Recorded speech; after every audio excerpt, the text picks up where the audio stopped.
Last time on آخری معجزہ. ابھی آخری بات ہو رہی تھی کہ آپ کے اوپر کیا وعدہ بائنڈنگ ہے. اگر یہ سچویشن ہے تو آپ نے یہ کرنا یہ کرنا یہ کرنا ہے، اور اس کے ساتھ ہی کس چیز کو جوڑ دیا، احلت لکم بہیمۃ الانعام، آپ پر یہ جانور جو ہیں یہ حلال ہیں، یہ کھا لو. وہاں مال کے کھانے کی بات، یہاں کھانا کھانے کی بات. یہ بہت ضروری فلسفہ ہے قرآن کا، کیونکہ مسلمان کنفیوز نہ ہو جائے کہ میں حلال ذبیحہ جانور صحیح سے کٹا ہوا، اس کا خون بہا ہوا، بسم اللہ اللہ اکبر پڑا ہوا جانور، اس کا تو میں پورا اہتمام کر لوں. جائیداد کے معاملے میں جو کھانا ہے کھاؤ بھائی. ایک چیز میں تو بڑا حلال کا اہتمام ہے بھی، ہم کافر ملک میں کیسے جا کے رہ سکتے ہیں، وہاں تو حلال میٹ بھی نہیں ملتا، کیسے کریں، کیسے پتہ چلے کہ حلال ہے کہ نہیں ہے. اور بیٹھے ہوئے آپ ہو، نہ بیوی کا مہر دیا ہے، نہ بیٹی کی جائیداد اور بہن کی جائیداد کا حصہ دیا ہے، اس معاملے میں جو کھانا ہے کھاؤ، حلال میٹ جا کے لو اس پیسے سے. تو ان دونوں کو بلا دیتا ہے اللہ تعالیٰ. اس نساء کی انتہا، نساء کا اختتام اور مائدہ کی شروعات.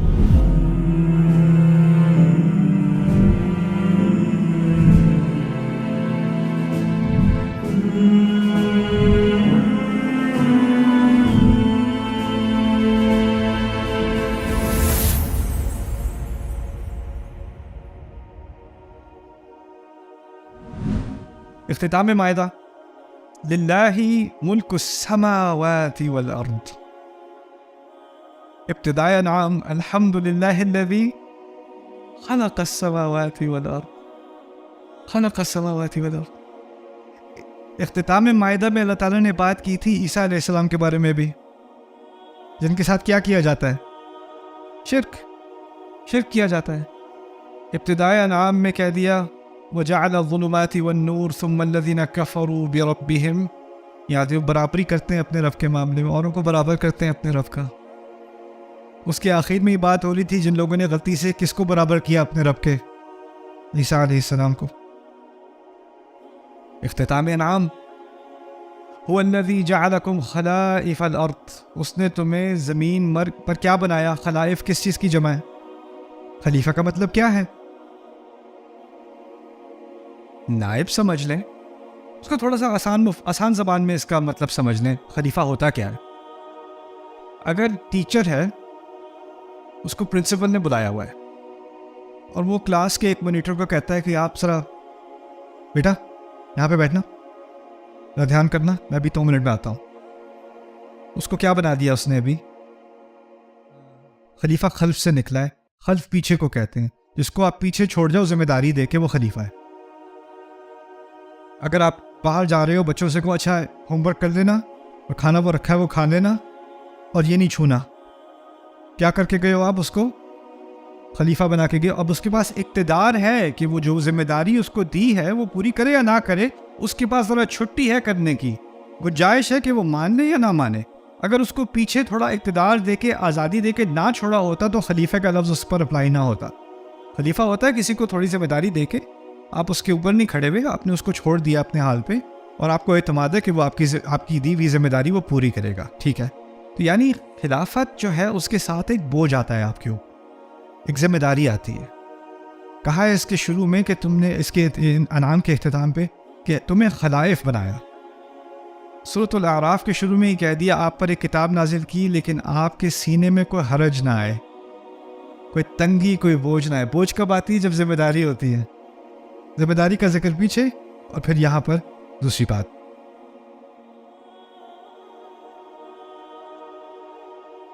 اختتام اعراف. فَإِذَا قُرِئَ الْقُرْآنُ فَاسْتَمِعُوا لَهُ وَأَنصِتُوا. قرآن پڑھا جائے تو کیا کرو؟ غور سے سنا کرو، باتیں چھوڑ کے خاموش ہو جایا کرو اور غور سے سنا کرو. اپنے رب کو یاد رکھو، تضرعاً وخیفتاً، خوف سے، اور ہیوملٹی کو کیا کہتے ہیں؟ تواضع سے نا، تواضع سے یاد رکھا کرو. بالغدو والآصال، دن اور رات. اس کا مضمون کیا ہے؟ اور پھر بعد میں بھی کہہ دیا لا یستکبرون عن عبادتی، وہ تکبر نہیں کرتے اللہ تعالیٰ کی عبادت میں. اس کا سارا مضمون ہے کہ قرآن کا انسان کے دل پر ایک خاص اثر ہونا چاہیے، ہے نا؟ قرآن کا ایک اثر ہماری شخصیت پر ہونا چاہیے. اور عبادت کے دوران خاص کر، کیونکہ آخر میں کہا ہے تسبیح کرتے ہیں اور اس کا سجدہ بھی کرتے ہیں، سجدے کی آیت ہے. تو ایک ہے اللہ تعالیٰ کے سامنے ہماری ہیوملٹی عبادت کے موقع پر، نماز کے وقت. لیکن ہم 24 گھنٹے نماز نہیں پڑھتے. نماز تو ہم پڑھتے ہیں لیکن 24 گھنٹے نہیں پڑھتے. اور صورتحال ہوتی ہے جس میں ہمارا فوکس اللہ نہیں ہوتا، ہمارا فوکس کبھی مال ہوتا ہے، کبھی لوگ ہوتے ہیں، کبھی جھگڑا ہوتا ہے، کبھی بزنس ہوتا ہے، کبھی پڑھائی اور چیزیں ہوتی ہیں. اب یہاں پر ہوئی تھی بدر کا مارکہ ہوا تھا سورہ انفال میں. اور جب پہلی دفعہ مارکہ ہم جیتے ہیں، غزوہ بدر جب ہم جیتے ہیں، تو پہلی دفعہ مسئلہ آیا ہے کہ جو سارے تلواریں اور ڈھالیں اور یہ ساری چیزیں جو دشمن چھوڑ کے بھاگا ہے، وہ کیسے تقسیم کی جائیں گی. اب مسئلہ یہ تھا کہ اسلام سے پہلے یہ چیزیں تقسیم کی جاتی تھیں، جو قبیلے کا بڑا ہے اس کو بڑا ملتا تھا حصہ اور باقیوں کو کم کم ملتا تھا. جس کے گھوڑے تھے اس کو زیادہ ملتا تھا، اس نے زیادہ خرچ کیا، اپنے اوپر بھی خرچ کیا، گھوڑے پہ بھی خرچ کیا. جو پیدل تھا اس کو کم خرچ کرنا پڑا. جس نے خرچ زیادہ کیا اس کو ریٹرن آن انویسٹمنٹ زیادہ ملے گا. رتبے کا لحاظ رکھا جاتا تھا، سینیورٹی کا لحاظ رکھا جاتا تھا، انویسٹمنٹ کا لحاظ رکھا جاتا تھا. اب اور پھر ایک اور بات بھی تھی، جس نے اٹھا لیا اس کا ہوا، وہ بھی ایک قانون تھا، فائنڈرز کیپرز. اب یہ سارا جو انبار لگا تو جھگڑا ہونا شروع ہوا، کس کو کیا ملے گا، کس کو کیا ملے گا. تو سورت کے شروع میں اللہ تعالیٰ کہتے ہیں یہ آپ سے انفال کے بارے میں پوچھتے ہیں. جو پیسوں کا مسئلہ کھڑا ہو گیا ہے، مال کا مسئلہ کھڑا ہو گیا، اس کے بارے میں پوچھ رہے ہیں. لگتا ہے اس کا پچھلی سورت سے کوئی تعلق نہیں ہے، کوئی نیا مضمون ہے. اللہ تعالیٰ نے یہ عجیب کام کیا سورت الانفال میں، عجیب بات کی ہے. جھگڑا ہوا تھا انفال کے بارے میں، پہلی بات کہہ دی قل الانفال للہ والرسول، بس کہہ دو یہ صرف اللہ کا ہے، اس کے رسول کا ہے. جھگڑا ہی ختم، تسلی ہو گئی، پتہ چل گیا، جواب مل گیا. اس کی مثال دیتا ہوں، اپنے بچوں کو سمجھاتا ہوتا ہوں نا کہ آپ عید کے لیے آپ تحفے لے کے آئے ہو، لیکن وہ گفٹ ریپنگ کے اندر ہے، ایک لمبا سا ہے، ایک چوڑا سا ہے، پتہ نہیں اس کے اندر کیا ہے. میں یہ والا نہیں، مجھے واپس یہ والا دو، مجھے یہ والا چاہیے تھا. اور پھر کھینچا تانی اور رونا اور یہ وہ، اور پھر بات بیچ میں یا امی آتی ہے، ابو آتے ہیں، یہ دو مجھے، کسی کا نہیں ہے، بہت ہو گیا. ایسے کرتے ہیں، ایسے ہوتی ہے عید، ہوتا ہے کہ نہیں. ایک جھگڑا ہو جائے تو سیدھا کرنے کے لیے اب وہ ایک دوسرے سے نفرت ختم ایک دم سے، کیونکہ اب کسی کا بھی نہیں ہے نا. نہیں ہم دوست ہو کے دیکھیں گلے لگا رہے.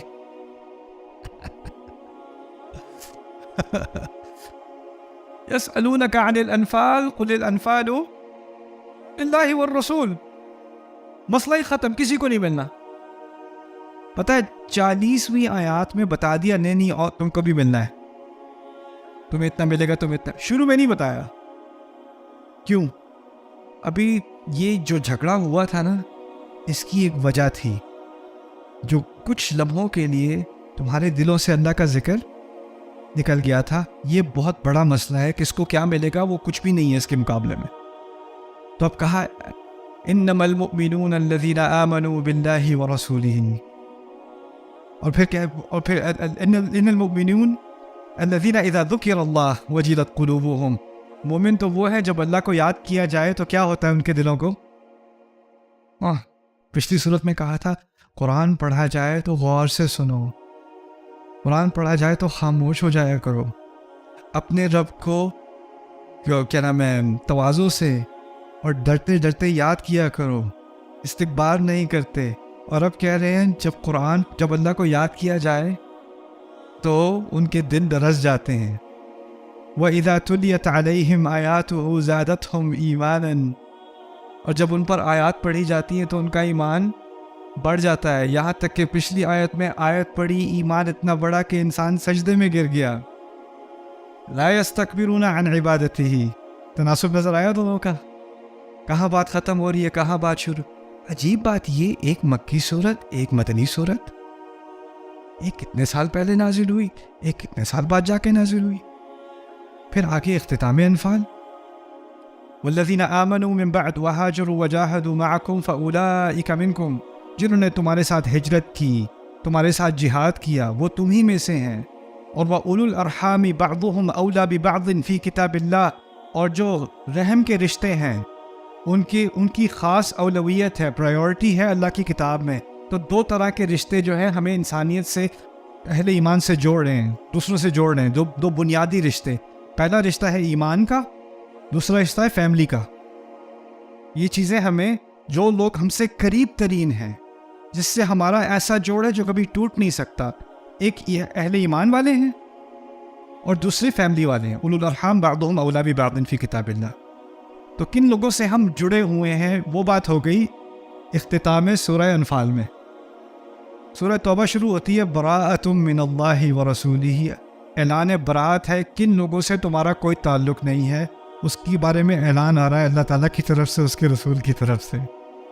سبحان اللہ، ایک طرف کن سے جڑے، ایک طرف کن سے الگ۔ سورہ توبہ کا اختتام، لقد جاءکم رسول من انفسکم، آپ پر ایک رسول آئے ہیں، تم ہی لوگوں میں سے رسول آئے ہیں تمہارے اوپر۔ آپ کو یاد ہوگا سورہ قاف میں ان کو عجب کیا تھا رسول کے آنے پر، ہم میں سے کیوں ہے؟ کسی نے آ کے کوئی خبردار کرنا ہو تو باہر سے آ کے خبردار کرے گا نا، یہ ہم میں سے کیسے ہیں؟ مسئلہ یہی تھا کہ وہ انہی میں سے ہیں۔ اللہ تعالیٰ یہاں اس کے بالعکس کہہ رہے ہیں، اصل نعمت یہ ہے کہ تم میں سے ہیں، اس پہ تمہیں عجب نہیں ہونا چاہیے، یہ تو تمہارے اوپر نعمت ہے۔ اہل ایمان کو بتایا جا رہا ہے کہ وہ تم میں سے ہی ہیں۔ عزیز علیہ ما عنتم حریص علیکم بالمؤمنین رؤوف الرحیم۔ جو چیز تمہیں نقصان دیتی ہے وہ ان پر بہت مشکل سے گزرتی ہے وہ چیز، اور وہ ہر معاملے میں تمہارے لیے بہت حرص رکھتے ہیں کہ تم پر کوئی خیر آ جائے، تم خیر کی طرف رہو۔ اہل ایمان کے معاملے میں وہ بہت ہی زیادہ رافہ کہتے ہیں کسی کے جذبات کو سمجھنا اور پھر ہمدردی کرنا اس کے ساتھ۔ رؤوف ہے تمہارے معاملے میں، رحیم ہے تمہارے معاملے میں۔ ابتدائی سورہ یونس میں پھر رسول کی بات علیہ الصلوۃ والسلام۔ ایک ہے اہل ایمان جو اپنے نبی کو دیکھتے ہیں کہ کتنی بڑی رحمت اللہ تعالیٰ کی ہے، بالمؤمنین رؤوف الرحیم، اور وہی نبی اور وہی بات کی ان میں سے ہیں۔ کافر اس چیز کو کیسے دیکھتے ہیں؟ اکان للناس عجبا ان اوحینا الی رجل منہم، کیا عجیب لگا ان کو کہ ہم نے انہی میں سے کسی پر وحی نازل کر دی، ان انذر الناس، کہ وہ لوگوں کو خبردار کرے، وبشر الذین آمنوا ان لهم قدم صدق عند ربهم، اہل ایمان کو خوشخبری دے دو کہ ان کے لیے ایک پہلا سٹیپ ان کا ہے، یعنی پہلی پرائیورٹی، فرسٹ کلاس ان کا سٹیٹس ہے۔ اچھا، پچھلی صورت میں کہا تھا اختتام میں وَهُوَ رَبُّ، آپ دیکھ رہے ہیں آخر اختتام سورۃ توبہ وَهُوَ رَبُّ کیا لکھا ہے؟ عرش کا ذکر ہے نا، وَهُوَ رَبُّ الْعَرْشِ الْعَظِيمِ۔ سورہ یونس کی شروعات میں إِنَّ رَبَّكُمُ الَّذِي خَلَقَ السَّمَاوَاتِ وَالْأَرْضَ فِي 6 أَيَّامٍ ثُمَّ اسْتَوَى عَلَى الْعَرْشِ۔ پھر عجیب بات، توبہ تو آخری صورتوں میں نازل ہونے والی صورت ہے، اور یونس ابتدائی مکی صورت ہے، زمانے کے اعتبار سے کئی سال دور ہیں ایک دوسرے سے، لیکن مضمون ایسے آ کے جوڑا ہے 9ویں صورت کا اور 10ویں صورت کا۔ تو یہ کچھ مثالیں تھیں صرف ایک پہلو نظم کا، وہ کیا ہے؟ ایک صورت کا اختتام اور دوسری کی ابتدا۔ اب دیکھتے ہیں صورت کے اندر، اب ہم ایک ہی صورت کے اندر رہیں گے، اس کی میں بہت تھوڑی مثالیں دوں گا کیونکہ آج کام بہت ہے، تو تھوڑی جھلک دے رہا ہوں ہر ایک کی۔ ان میں سے ہر ایک پی ایچ ڈی پروگرام ہے، پی ایچ ڈی اسٹڈی ہے۔ آپ میں سے جو لوگ اسلامیات پڑھ رہے ہو یا قرآن اسٹڈیز میں آپ کو دلچسپی ہے، اس کا ایک ٹائٹل جو ہے نا، اس پہ آپ پورا تھیسس لکھ سکتے ہو اپنا، بہت تحقیق کر سکتے ہو اس کے اوپر، اور بہت سکوپ ہے اس کے اندر، اور اس کے فوائد، یا نہ صرف یہ، اس کے جو ابھی تو میں صرف جائزے دے رہا ہوں کہ کیا کنیکشن ہے، لیکن ان کنیکشن سے کیا حکمت سامنے آتی ہے، اس کے کیا فوائد ہیں، اس سے ہم کیا سیکھ سکتے ہیں، وہ ایک پورا سمندر ہے آپ کے سامنے۔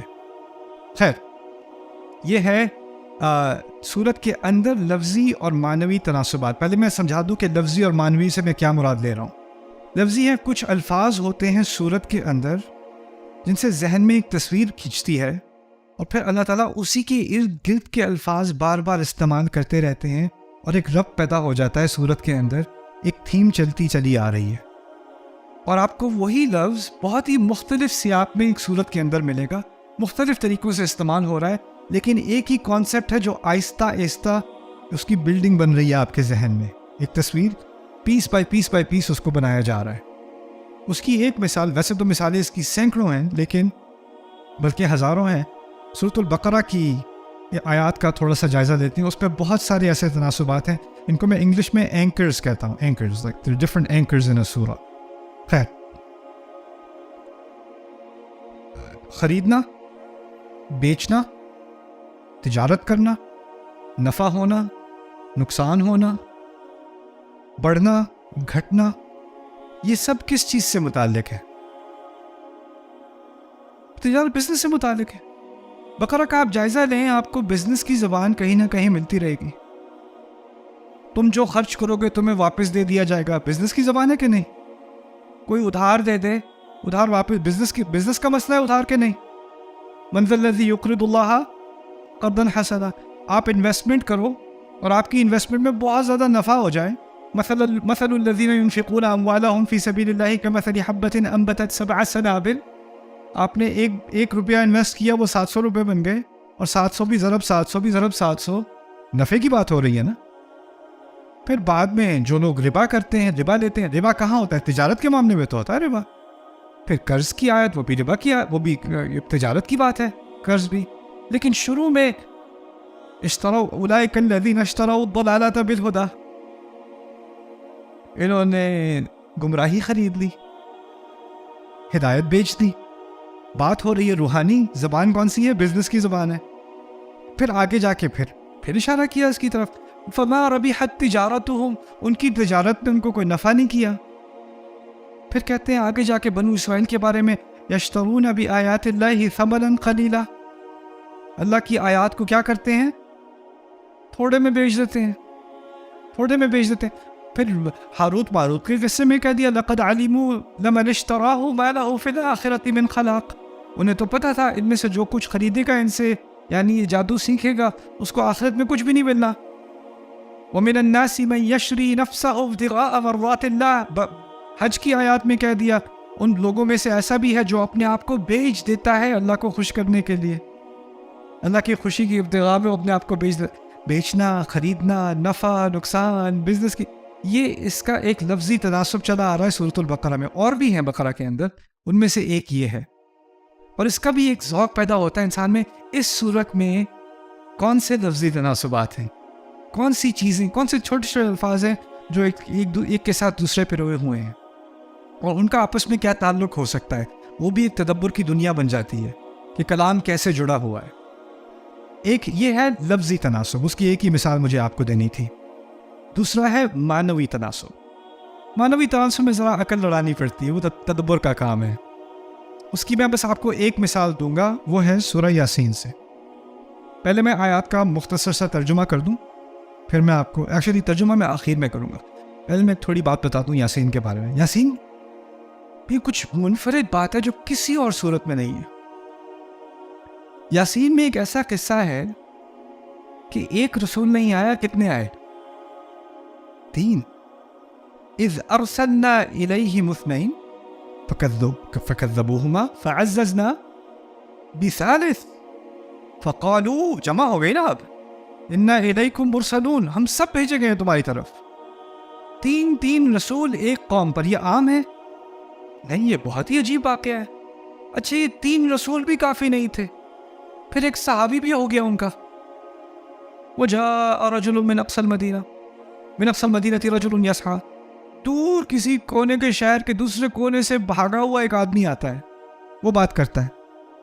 اب اس صورت کے بہت سارے عجائب ہیں، لیکن اس کے عجائب میں سے ایک یہ ہے کہ 3 رسول ہیں، اور اپیرنٹلی صحابی کتنے ہیں؟ صحابی ایک ہے. لیکن قرآن اکثریت اس قصے کا حصہ صحابی کے کلام پر ہے. 3 رسولوں نے جو بات کی ہے وہ مختصر ہے، جو تقریر قرآن نے ریکارڈ کی ہے لمبی، وہ کس کی ہے؟ صحابی کی. سوال یہ پیدا ہوتا ہے 3 رسول کھڑے ہیں، آپ کیوں بول رہے ہیں؟ ان کو بولنے دیں. کہتے ہیں نا کوئی بڑے ہیں تو ان کو بولنے دیں.